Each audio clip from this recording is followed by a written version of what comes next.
William and Charles now have an exceptionally close relationship, as they both set out on their respective journeys to one day becoming king. William and Kate, in particular, have visibly taken on more responsibility as they know all too well it will one day be up to them to steer the firm into a new era. However, when the couple were courting, William and Charles did not always see eye to eye, and tensions peaked in a row over EU law. In 2005, the Prince of Wales and his son squared off as William sought to protect the privacy of his then-girlfriend, Kate. As Kate was constantly being photographed, William asked his team to look into privacy rulings in the European Court of Human Rights. However, royal reporter Robert Jobson explains how this did not go down well with Charles. In his book, William's Princess, he writes, William's concerns may have been understandable, but they also proved a source of slight tension between him and his father.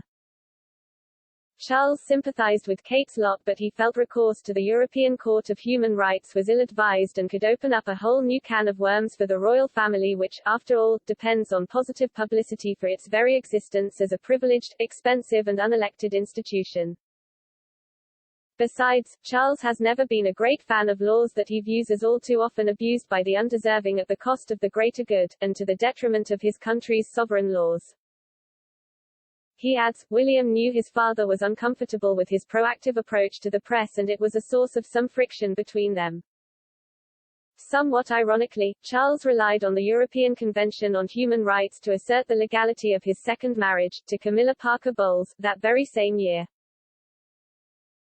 As both had been divorced, Charles and Camilla planned for a civil marriage ceremony. Professor Robert Blackburn commented on the astonishing legal situation in his book King and Country, The Monarchy and Future Charles III. He wrote, the proposal put forward in spring 2005 directly contradicted the official legal advice that members of the royal family could not contract a legal marriage through a civil registry service, which had been given by previous Lord Chancellors to previous Prime Ministers and monarchs. However, the then Lord Chancellor, Lord Falconer of Thoroton, issued an emergency statement in February that the marriage would be legal under human rights law.